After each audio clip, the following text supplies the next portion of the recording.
The dog trusted no one except him, and the man trusted no one except the dog. That was what everyone in Tillamook County had learned about Mason Reed. If you saw the weathered cedar house sitting alone near the cliffs, with the Pacific Ocean breaking hard against the rocks below, you knew better than to drive past the iron gate unless you had a good reason. And even if you had a good reason, most people still chose not to. Before this story truly begins, tell me where you are watching from today. Leave your city or country in the comments below. And if you believe loyalty can save a life when everything else falls apart, consider subscribing, because this is the kind of story that does not leave quietly when it ends. Dawn came slowly over the Oregon coast, spreading pale blue light across the horizon while fog drifted between the pines. The small house at the edge of the cliff looked peaceful from a distance. There were wind chimes hanging under the eaves, an old porch swing that moved only when the ocean wind pushed it, and a narrow path leading down toward a lookout where wild grass bent toward the sea. Mason trusted Valor because Valor had never asked him to explain anything. Never asked him to talk about the nights he woke with his shirt soaked through. Never asked why he kept the bedroom window cracked even during winter, or why he always sat facing the door in restaurants, or why he had not been to a 4th of July celebration in nearly a decade. Valor simply stayed. That was enough. Their mornings followed a strict pattern. Mason woke before sunrise. Valor woke the moment Mason's feet touched the floor. Coffee went into the old drip machine. Valor settled near the front window. Mason stood at the sink, watching the ocean through glass clouded by salt and time. Sometimes he spoke to the dog. More often he did not. Neither of them seemed to mind. On that particular morning, the pattern broke. A vehicle appeared at the end of the gravel driveway just after 7. Mason noticed it immediately. So did Valor. The German shepherd rose from his place near the window, ears lifting, body steady but alert. Mason set down his coffee mug without taking his eyes off. The approaching truck. It was a white Ford Ranger with a county medical decal on the door and a small dent over the front wheel well. Mason's jaw tightened. He already knew why it was there. 3 weeks earlier, after a routine checkup he had only attended because his doctor threatened to call his emergency contact, Mason had been told his blood pressure was too high, his sleep was too poor, his weight had dropped, and his refusal to follow basic medical advice had become, in Dr. Harris's words, impressively reckless. Mason had rejected the idea of home health visits. Dr. Harris had ignored him. Now the first nurse had arrived. Not happening, Mason muttered. Valor stood beside the door, watching. A woman stepped out of the truck carrying a medical bag. She looked younger than Mason expected, maybe in her early 30s, with dark hair tied back, a rain jacket zipped to her chin, and the patient expression of someone who had already decided not to be offended by whatever greeted her. She stopped several feet from the porch and smiled. Mason opened the door before she could knock. "You can turn around right now." The woman blinked once. "Good morning to you too. I do not need a nurse. My name is Claire Bennett." I did not ask. To her credit, she did not flinch. "Dr. Harris asked me to stop by." Dr. Harris can stop asking. Claire glanced toward Valor. Most people took a step back when they saw him. Some gave nervous little laughs. A few asked if he bit, which Mason always considered a foolish question. Claire did neither. She simply nodded toward the dog with quiet respect. "Hello there," she said. Valor did not growl. That caught Mason's attention. Valor did not approach either. He stood beside Mason, large and silent, his eyes fixed on Claire's hands, her face, the bag, the truck, the gravel behind her. But he did not warn her away. Claire looked back at Mason. "I am not here to make your life difficult." Mason gave a dry laugh. "Then you picked the wrong driveway." The wind moved softly through the pine trees. Far below the cliff, waves struck the rocks with a sound like slow thunder. Claire adjusted the strap of her bag. "I can leave if you want." Mason pointed toward the truck. "Best idea you have had all morning." She studied him for a moment, not rudely, not with pity, but with the careful attention of someone used to seeing pain disguised as anger. Then she nodded. "All right." Mason started to close the door. "I will come back tomorrow," she added. He stopped. "No, you will not." "Probably," she said. Before he could answer, Claire turned, walked back to her truck, and drove away down the fog-lined driveway. Valor watched until the truck disappeared. Only then did he return to the window. Mason closed the door harder than necessary and stood there for a long moment, one hand still on the knob. Something about the encounter stayed with him, but not because of Claire. People had tried to help him before. Doctors, old teammates, a neighbor named Ed who once brought over a casserole and left with a look on his face like he had walked into a church after a fire. Mason knew how to make people stop trying. But Valor had reacted differently. Too calmly. Too carefully. As though he sensed something Mason could not. The rest of the morning passed in the usual quiet, but the quiet felt altered now. The fog burned away. Sunlight opened across the water. Mason repaired a loose hinge on the pantry door, checked the generator, and split kindling near the woodshed. But every time he looked toward Valor, the old dog was staring down the driveway. Waiting. Mason told himself it meant nothing. Valor had heard a new vehicle. That was all. Still, long after the coast turned bright and the house warmed in the afternoon sun, the dog remained near the window, eyes fixed on the road, as if expecting the world to bring something back. The next morning arrived wrapped in thicker fog. By sunrise, the Pacific had vanished behind a pale gray curtain. Mason sat at the kitchen table with a cup of black coffee cooling beside his hand, while Valor rested near the front window. The dog had barely moved since dawn. She is not coming back, Mason said. Valor did not react. Hours passed. Mason tried to read, but the same paragraph blurred into itself. He checked the mailbox, though he knew the mail carrier would not come until afternoon. He cleaned the coffee maker. He tightened the hinge he had already fixed the day before. None of it settled him. Shortly after noon, tires crunched over gravel. Valor stood instantly. Mason closed his eyes. You have got to be kidding me. The white truck emerged through the mist. Claire stepped out carrying the same medical bag and a small paper sack from the bakery in town. Mason opened the door before she reached the porch. You are persistent. Claire smiled. That is one word for it. I thought I was clear yesterday. You were. And yet here you are. And yet here I am. Mason folded his arms. Do they pay you extra for annoying people? No. That part is volunteer work. Against his will, one corner of his mouth almost moved. Almost. Claire held up the bag. Blueberry muffins. Why? Because Mrs. Alvarez at the bakery said nobody in this county can stay angry while eating one of these. Mrs. Alvarez has never met me. She said that too. Mason looked at her. Claire looked back, calm as rain. Valor remained near the window, watching. Claire noticed him. Good afternoon, Valor. One of his ears twitched. It was small, almost nothing, but Mason saw it. Do not encourage him, he said. I was saying hello. He does not need friends. Claire looked directly at the old dog. Everybody does. Some just pretend they do not. The answer landed harder than Mason expected. For a few seconds, he had nothing to say. Claire did not try to enter the house. She sat on the porch step, opened the bag, and took out one muffin. Fog curled around the trees. The ocean below remained hidden. She ate slowly, as if she had all the time in the world. Most people were uncomfortable with silence.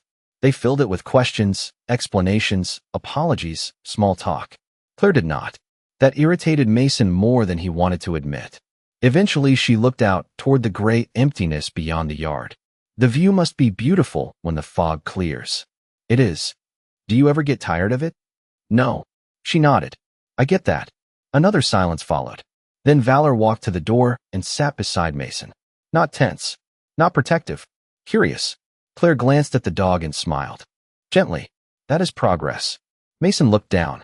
Progress toward what? Trust. The word hung between them with more weight than it deserved. Mason looked away. Trust was a subject he avoided with the same discipline he once used for dangerous missions. Trust required exposure. Exposure got people hurt. He had learned that lesson in places where mistakes were counted in lives, not apologies. Claire seemed to sense the shift. She stood and brushed crumbs from her jacket. Same time tomorrow? You really do not give up. Not easily. She walked toward her truck, then stopped halfway down the porch steps and looked back. For what it is worth, your dog seems like a good judge of character. Then she was gone. Mason remained on the porch long after her taillights disappeared into the fog. Valor sat beside him, watching the empty driveway. Something was changing. Slowly, subtly. Mason could feel it, and for reasons he could not explain, it unsettled him more than being alone ever had.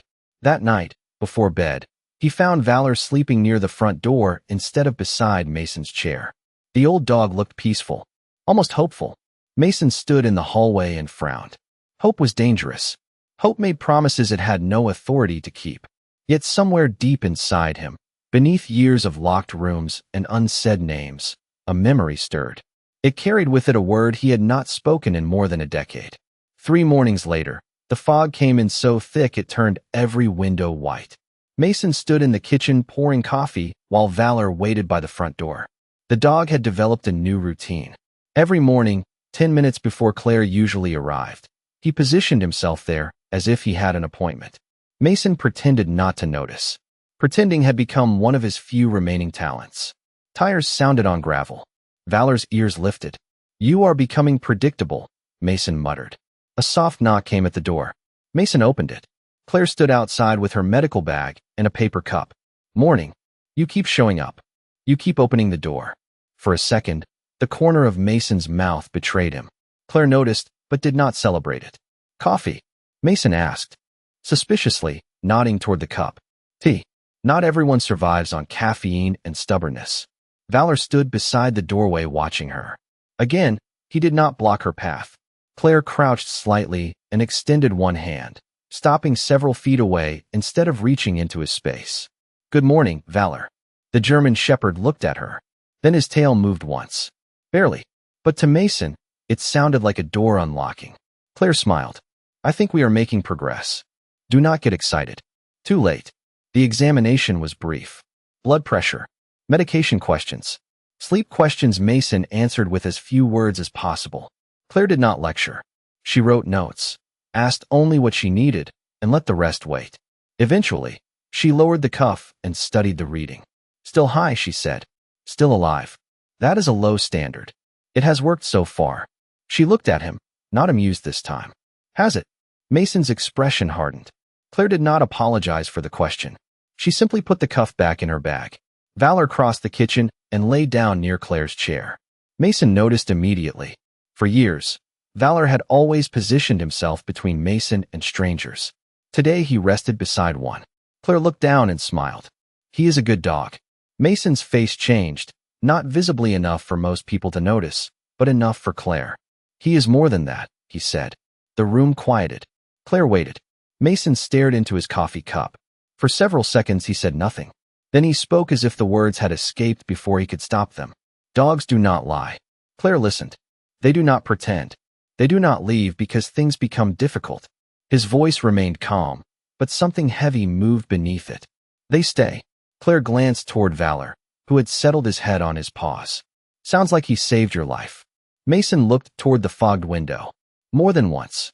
The answer surprised both of them. It had been years since he had offered anything personal without being forced. Claire did not push. That restraint earned something rare.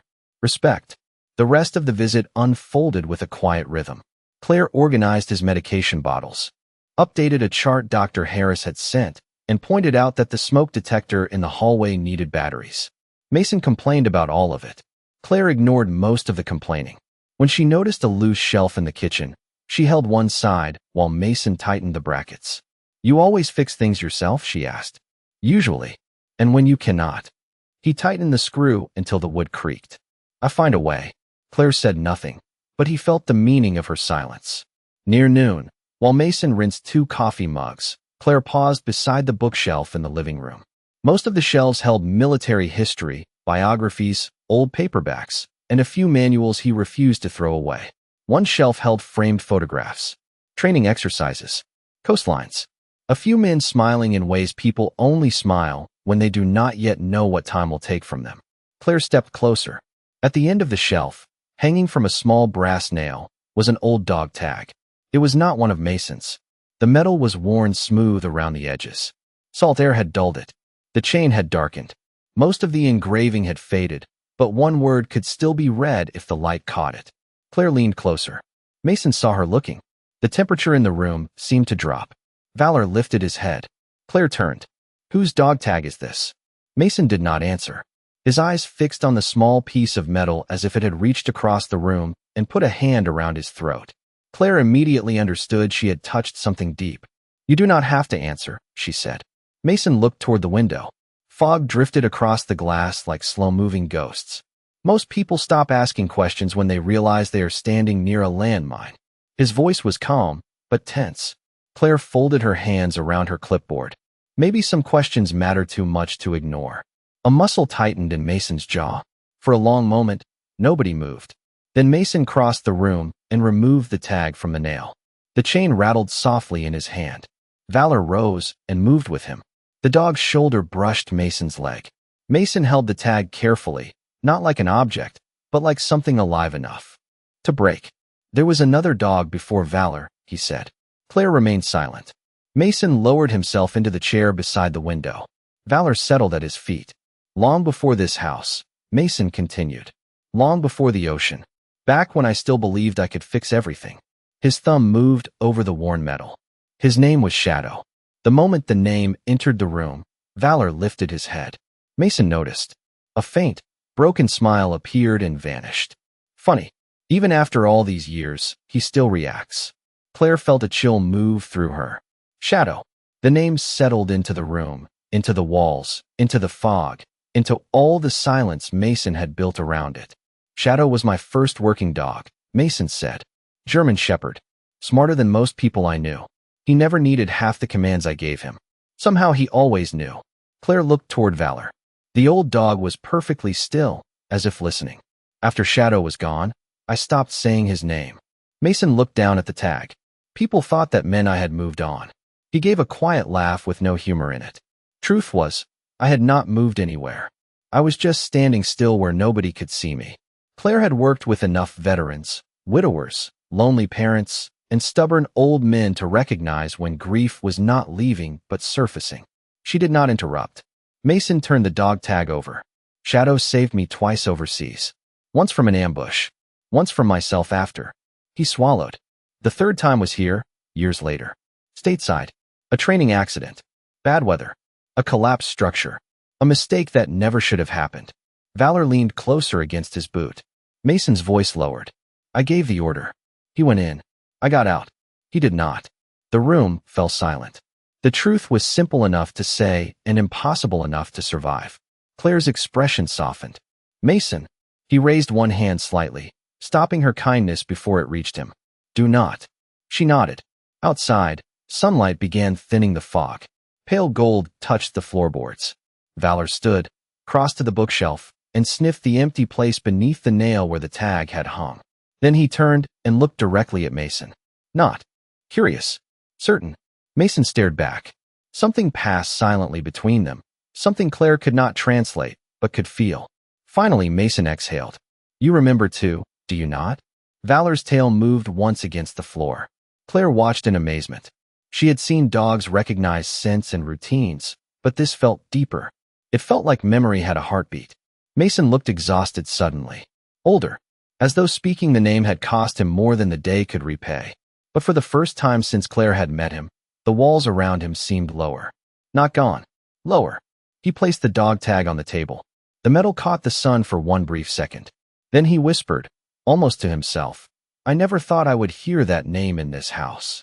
Valor moved closer and rested his head against Mason's knee.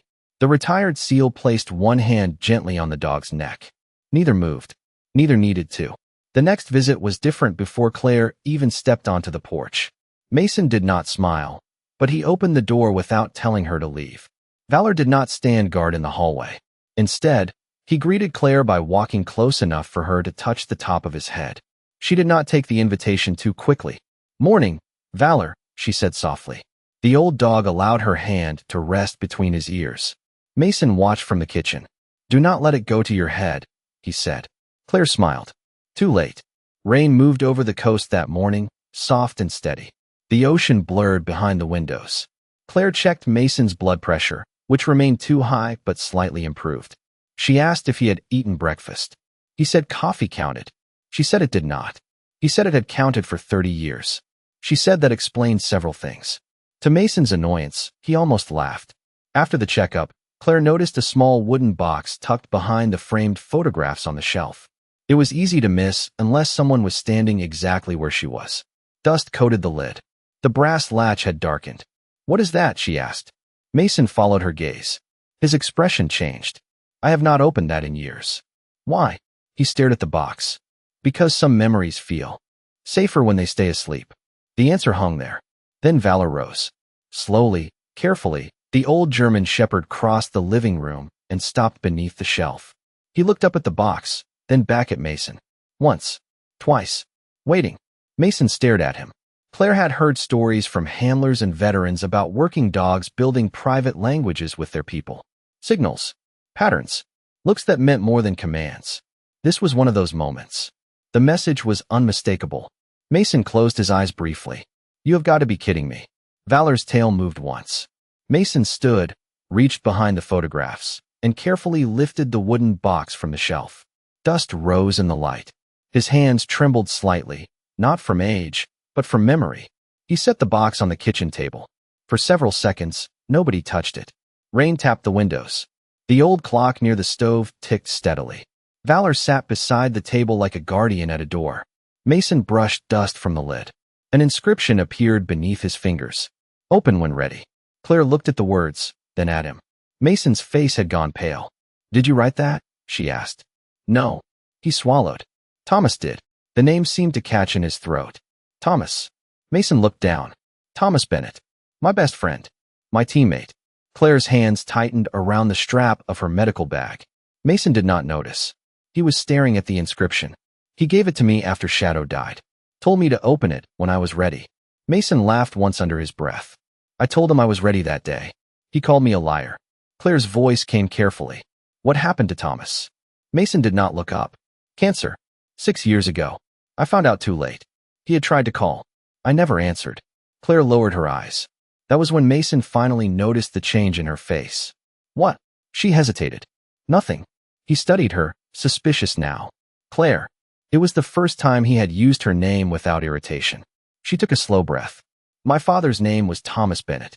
The house seemed to stop breathing. Mason did not move. The rain sounded louder for a moment, as if the world had leaned closer. What did you say? He asked. Claire's eyes shone, though she held herself steady. Thomas Bennett was my dad. Mason gripped the edge of the table. Valor stood immediately and pressed his body against Mason's leg. Claire spoke gently, almost apologetically. Dr. Harris did not send me because I was the only nurse available. I asked for the assignment after I saw your name on the patient list. I knew who you were. At least, I knew the name. My father talked about you when I was little. He talked about Shadow too. Mason stared at her as if she had opened a door in the floor beneath him. Why did you not tell me? Because you would have slammed the door in my face before I got through the first sentence. He looked away. They both knew she was right. Claire's voice trembled. I did not come here to trick you. I came because my dad spent years worrying about you. He said you were the best man he ever knew when lives were on the line, and the worst man he ever knew when the life that needed saving was your own. Mason closed his eyes. He could hear Thomas saying it. Same dry voice. Same half-smile. Same annoying talent for telling the truth without asking permission. Claire wiped quickly beneath one eye and looked toward the box. He kept some things. Photographs. Letters. A notebook. I brought them, but I did not know when to show you. Mason looked at the inscription again. Open when ready. The words were no longer only about Shadow. They were about Thomas, Claire, Valor, the house, the life Mason had locked from the inside. His fingers touched the latch. Then he pulled back. Not now, he said. Claire nodded. Valor did not. The old dog placed one paw gently on Mason's boot. Mason looked down at him. Traitor, he whispered. For the first time that morning, Claire smiled through her tears. Mason exhaled and opened the box. The hinges creaked softly. A scent of aged cedar rose into the room. Inside rested several carefully preserved items. A folded photograph, a small notebook, Shadow's worn leather collar, and beneath them all, a sealed envelope. The collar captured him first. Mason lifted it slowly. The leather had darkened with time, but the metal nameplate remained clear. Shadow. His thumb moved over the letters. Valor lowered his head and gently touched the collar with his nose. It lasted only a second. Recognition. Respect. Memory. Mason swallowed hard. You remember him too. The notebook lay beneath the collar. He opened it and found his own handwriting filling most of the pages. Training notes. Dates. Commands that had worked. Commands that had failed. Details about Shadow's habits, his weight, his food, the way he hated rain but loved muddy water, the way he slept with one paw against Mason's boot whenever they were away from home. Then, near the back, the entries changed. They became less like records and more like confessions. If I ever stop talking about him, one page read, it does not mean I stopped loving him. It only means the memory hurts more than the silence. Mason stared at the sentence. Claire looked away, giving him the privacy of not being watched. A photograph slipped from between two pages and landed on the table. It showed a younger Mason kneeling beside Shadow near a rocky shoreline. Thomas stood behind them laughing at something outside the frame. Mason was smiling too, open and unguarded in a way that made him look almost like another person. Mason picked up the photograph. He hated cameras, he said. Claire laughed softly. My dad. Shadow. Mason's mouth curved faintly. Thomas loved cameras. Always said if nobody took pictures, our future selves would accuse us of wasting the good days. Claire nodded, tears returning. That sounds like him. Mason turned the photograph over. On the back, in Thomas's handwriting, were the words, "When he forgets, show him who he was before the guilt." Mason's breath caught. Claire saw it and spoke quietly. Dad wrote that on almost everything he saved from those years. He always believed you would need proof someday. Mason set the photograph down carefully, as if it were fragile enough to bleed. Then he noticed the envelope beneath the notebook. Across the front were 4 words in his own handwriting. Open at first light. He frowned. I wrote this. Claire leaned forward slightly. Do you remember what it is? Mason shook his head, but that was not fully true. Somewhere deep inside, he remembered a night after Shadow's memorial, sitting in Thomas's garage with a bottle of water he had not touched, while Thomas insisted he write down what he could not say out loud. Mason had been angry, exhausted, hollow. Thomas had told him grief was a liar, and paper was sometimes the only witness stubborn men would accept. Mason had written something. Then Thomas had sealed it. Open at first light. Not today, Mason said. Claire looked toward the windows. Rain still covered the coastline, hiding the sun completely. First light, she said softly. Mason nodded. Tomorrow. Valor rested his head against Mason's leg, as if agreeing. The ocean woke before the sun. Long before dawn touched the horizon, waves rolled against the cliffs with their steady, ancient rhythm. Mason opened his eyes in the chair and realized he had slept for maybe an hour. The house was cold. Gray pre-dawn light pressed against the windows. Valor was already awake. The old German shepherd sat near the table, watching the envelope. Mason laughed under his breath. You remembered. Valor's tail moved once. Mason made coffee. The familiar ritual steadied his hands. He opened the curtains and watched the eastern edge of the sky pale above the Pacific. The envelope rested beside the wooden box. Open at first light. When the first thin gold line appeared over the water, Mason sat down.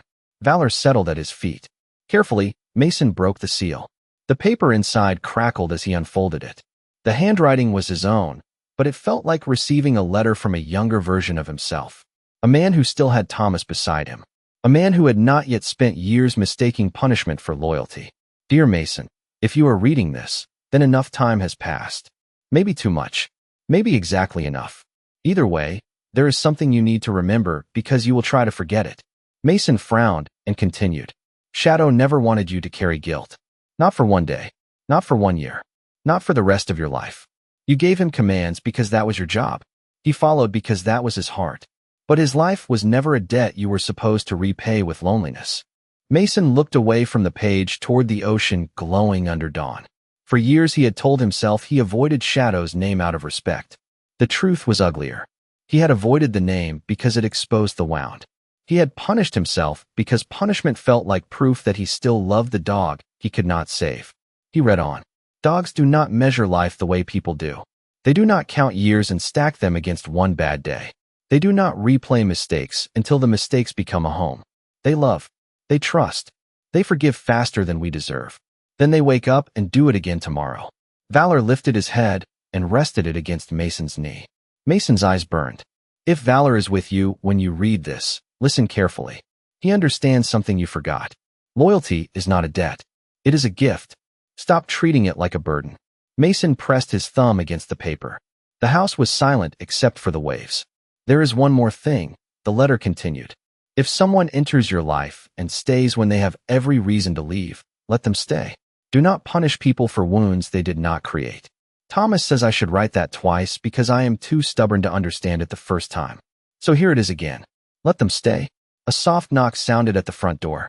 Mason looked at the clock. Claire. Of course. The timing was so perfect it almost annoyed him. Valor rose before Mason did and walked calmly to the door. Not protective. Not suspicious. Calm. Mason folded the letter and opened the door. Claire stood on the porch holding 2 cups of coffee and a damp paper bag from the bakery. Morning, she said. Mason looked at her for several seconds. Then he stepped aside. For the first time since she had arrived in his life, he did not argue, complain, or tell her to leave. Claire noticed immediately. That is new. A faint laugh escaped him. Do not get used to it. She entered the house. Valor walked directly to her and leaned his shoulder against her leg. Claire looked down in surprise. Well, that is definitely new. Mason watched them together. Something warm settled inside him. Not happiness. Not yet. Something simpler. Acceptance. Claire set the coffee on the table and saw the opened envelope. Her eyes moved to Mason. She did not ask. Some truths announced themselves without words. Mason picked up the letter and handed it to her. Claire hesitated. Are you sure? No, he said. But read it anyway. She read silently. As she reached the last lines, tears gathered in her eyes. She folded the paper with care and placed it back on the table. My dad would have liked knowing you opened it. Mason looked toward the ocean. Your dad would have called me an idiot for taking this long. Claire smiled through tears. He probably would have used a stronger word. Mason nodded. He would have. For the first time in years, speaking of Thomas did not feel like breaking glass inside his chest. It hurt, but the hurt had air around it now. The days that followed did not become perfect. Life rarely heals that neatly. Mason still woke too early. Some nights still dragged him back into places he did not want to revisit. His blood pressure did not magically become normal because he read a letter at sunrise. He still answered some questions with silence and others with irritation. But the house changed. The door opened more easily. Claire kept coming every morning. Sometimes she arrived with medical supplies. Sometimes with groceries she claimed were necessary, though Mason was certain nobody required that many apples. Sometimes she brought photographs from her father's storage boxes, and Mason identified faces Claire had only known through childhood stories. There was one of Thomas at a base in Virginia, standing with shadow and wearing a grin so wide it made Claire cover her mouth and laugh. There was one of Mason and Thomas sitting on the tailgate of a truck after a training exercise, both covered in mud, both looking impossibly young. There was one of Shadow asleep with his head on Thomas's boot. He was not loyal only to you, Claire said when Mason saw that one. Mason's voice softened. No, Shadow loved your dad. Your dad slipped him bacon. That probably helped. Dad always said loyalty could be negotiated with breakfast meat. Mason laughed. It startled him every time, laughter. Not because it was loud, but because it returned without asking permission. Valor noticed the changes before anyone else. He spent less time guarding doorways and more time resting where both people were. If Mason and Claire sat in the kitchen, Valor slept under the table. If they moved to the porch, he followed and settled between their chairs. It was as if the old German shepherd had decided his job was no longer to keep the world out, but to keep the small new circle together. One gray morning, nearly a week after the letter, Claire arrived carrying a cardboard box tucked beneath one arm. Mason noticed it immediately. What is that? For the first time since he had known her, Claire looked nervous. Something I should have shown you sooner. Mason set down his coffee. Valor lifted his head from beside the fireplace. Claire placed the box on the table and removed the lid.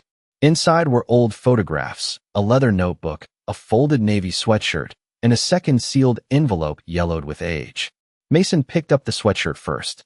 It belonged to Thomas. He knew it from the faded patch and the small tear near the cuff. His throat tightened. Claire lifted a photograph. In it, a younger Mason stood beside Thomas, both men laughing, both covered in dirt. Between them sat Shadow, ears high, chest proud, as if he had personally supervised the entire operation. Mason stared. Your father kept all this? Claire nodded. Protected it like treasure. My mom used to joke that if the house ever caught fire, Dad would grab me, then the photo box, then maybe his wallet if there was time. Mason smiled, then looked away. Claire reached into the box and handed him the leather notebook. This was his. Mason opened it slowly. Thomas's handwriting filled the pages. Not official notes. Personal ones. Memories. Observations. Stories about Shadow. Stories about Mason. Some were funny. Some were painful. Some were only a sentence long. One page stopped Mason completely. Mason thinks silence makes him stronger. It does not. It only makes the people who love him stand farther away because they do not know where the door is. Mason closed his eyes.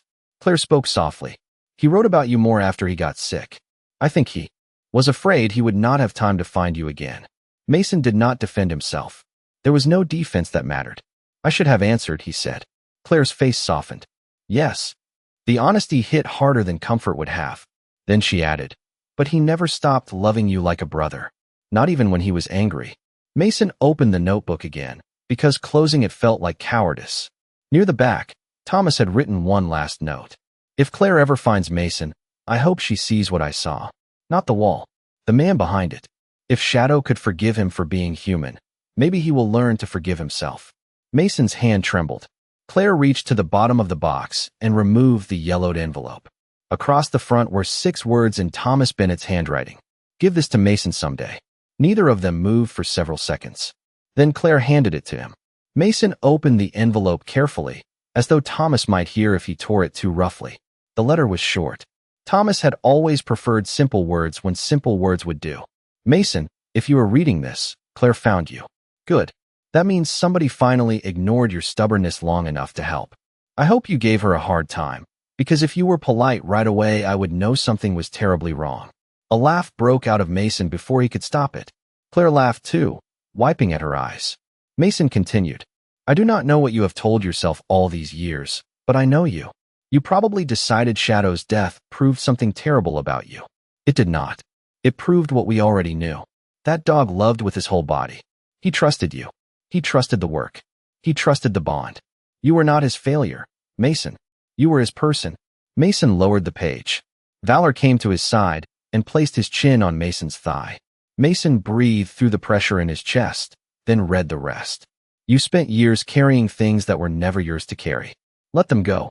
Let people care about you. Let the dogs be right about humanity for once. And if my daughter is standing in your kitchen, do me one last favor. Let her know her old man loved her more than all his medals, all his stories, and all his good days combined. Mason looked up. Claire covered her mouth, tears flowing freely now. For a moment, Mason did not know what to do. Comfort had never come easily to him. He knew how to apply pressure to a wound, how to clear a room, how to carry a man twice his weight through smoke and noise. But a grieving daughter standing in his kitchen was somehow more frightening than any of that. Valor solved it. The old dog walked around the table and leaned against Claire's leg. She bent down, wrapped her arms around his neck, and cried into his fur. Mason stood slowly. Then he crossed the kitchen and placed one hand on Claire's shoulder. It was awkward, small, but real. He loved you, Mason said, his voice rough. He talked about you all the time, even when you were little, even overseas. He carried a picture of you in his vest pocket. Pink jacket, missing front tooth. You were holding a stuffed rabbit. Claire looked up, startled. Mr. Buttons. Mason nodded. He said you named it that because every better name was already taken. Claire laughed through tears, and the sound broke something open in the room. Not a wound. A window. Outside, the rain began to ease. A pale shaft of sunlight broke through the clouds and touched the ocean beyond the cliffs. Valor settled between Mason and Claire, exactly where he seemed determined to remain. And for the first time in many years, Mason felt the past become something other than a weight. It became a bridge. Autumn deepened along the Oregon coast. The storms grew softer. The mornings brightened, then chilled again. The grass around Mason's house turned gold at the edges, and the pines smelled sharper after rain.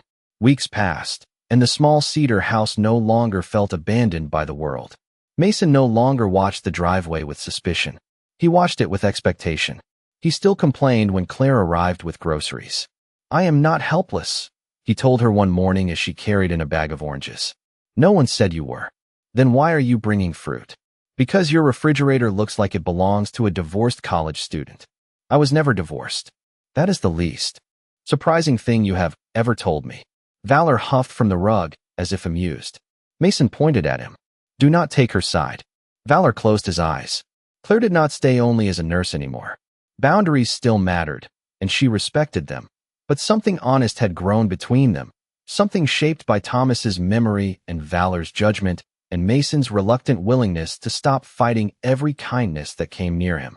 Some mornings they went through medication and blood pressure readings. Other mornings they sat on the porch with coffee while fog rolled over the cliffs. Sometimes Claire told stories about growing up with Thomas Bennett as a father, about Sunday pancakes shaped badly like animals, about him crying at old movies but denying it every time, about the way he taught her to change a tire in a grocery store parking lot, because life does not check your schedule before making you useful. Mason listened. At first he listened because the stories were about Thomas. Then he listened because Claire mattered too. That realization came slowly and frightened him more than he wanted to admit. A cold morning near the end of October changed everything again, though this time the change arrived quietly. Mason woke before sunrise, as always. The house was still. Claire was not due for another hour. Valor slept beside the fireplace, breathing slowly, his silver muzzle resting on his paws. Mason stood on the porch with Shadow's old dog tag in one hand and Valor's leash in the other. The ocean stretched endlessly before him, dark blue under a pale gray sky. The horizon waited for light. Behind him, the screen door opened softly. Claire stepped outside wearing a thick jacket and holding 2 mugs of coffee. "You are early," Mason said. "So are you. I live here." Convenient excuse. She handed him a mug and stood beside him. They watched the ocean without speaking. The silence felt comfortable now. Familiar. Mason never thought he would miss silence shared with another person, but he knew he would miss this one if it disappeared. Claire glanced at the dog tag in his palm. "You still carry it?" "Every day. I think Shadow would like that." Mason looked. "Toward the water." "Maybe." Then he shook his head gently. "Actually, no. He would probably think I was being sentimental." Claire laughed. The sound carried across the porch and vanished into the wind. Inside the house, Valor stirred. A few moments later, he emerged through the open door, moving carefully down the ramp Mason had built. He crossed the porch and settled beside Mason's feet, looking first at the ocean, then at Claire, then back at Mason. Satisfied. Complete. The first edge of sunlight appeared above the horizon. Gold spilled across the water. The world seemed to glow from underneath. Mason felt something he had not felt in years. Gratitude. Not for the pain. Not for the losses. Not even for the answers. Gratitude for what remained. A faithful dog resting beside him. A friend who had refused to give up on him. A memory that no longer cut him every time he touched it. A house that had once been a fortress and now felt, impossibly, like a home. Claire noticed the change before he spoke. "What are you thinking about?" Mason looked down at Valor. The old German shepherd's eyes were half closed. Peaceful. Trusting. Home. Mason crouched slowly, his knees protesting. He reached into his pocket and removed Shadow's dog tag. Valor opened his eyes. For a moment, Mason simply held the tag. The metal was cold in his palm. It had carried years of guilt, silence, and memory. But now it felt different. Not like a chain. Like a blessing. He attached it carefully to Valor's collar. The metal clicked softly into place. Valor did not resist. He did not question it. He simply accepted it. Mason swallowed hard. "I think some promises take longer to understand than they do to keep." Claire looked toward the sunrise. Neither spoke for a while. There was no need. Some truths arrive quietly. Some heal slowly. Some spend years finding their way back to the people who stopped looking for them. The wind moved gently through the grass surrounding the house. Waves rolled endlessly toward shore. Valor rested at Mason's feet exactly where he belonged.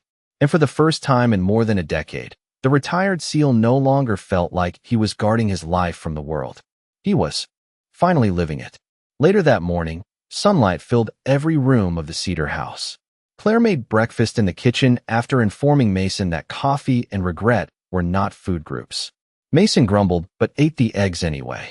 Valor slept near the fireplace on the thick new bed Claire had ordered and pretended was medically necessary. After breakfast, Mason carried the wooden box back to the bookshelf. But he did not hide it behind the photographs. He placed it where it could be seen. Shadow's collar rested inside. Thomas's letter rested beside Mason's. The photographs were stacked carefully, not buried, not locked away, not forgotten. Mason stood there for a long moment. Then he opened the front door and left it open. Ocean air drifted inside. Light followed. Claire watched from the kitchen doorway. Getting some air? Mason looked at the open door, then at Valor, then at the dog tag now resting against Valor's collar. Something like that. Valor lifted his head, listening to the sea. Mason walked over and sat beside him on the floor. It was not graceful, and getting back up would be worse, but he did it anyway. He rested one hand on Valor's side and felt the old dog's steady breathing. For years, he had believed grief was proof of love. He had believed loneliness was a monument to the ones he lost. He had believed that if he suffered long enough, maybe it would count as loyalty. But Shadow had never asked for that. Thomas had never asked for that. Valor, in his quiet, patient way, had spent every day trying to teach him the same lesson. Love was not asking him to stay locked inside the worst day of his life. Love was asking him to come home. Claire sat in the chair nearby and said nothing. The old clock ticked. The ocean breathed. Sunlight moved slowly across the floorboards. Mason looked toward the open door and understood, finally, that healing had not arrived as a miracle. It had arrived as a stubborn nurse with bakery muffins, as a daughter carrying her father's memories, as a letter opened at dawn, as an old dog waiting by the door until the man he loved remembered how to open it. Some wounds heal with time. Others heal when love finally finds the place where they were hidden. And sometimes, when a heart has forgotten the way back to the world, the soul that guides it home walks on four paws.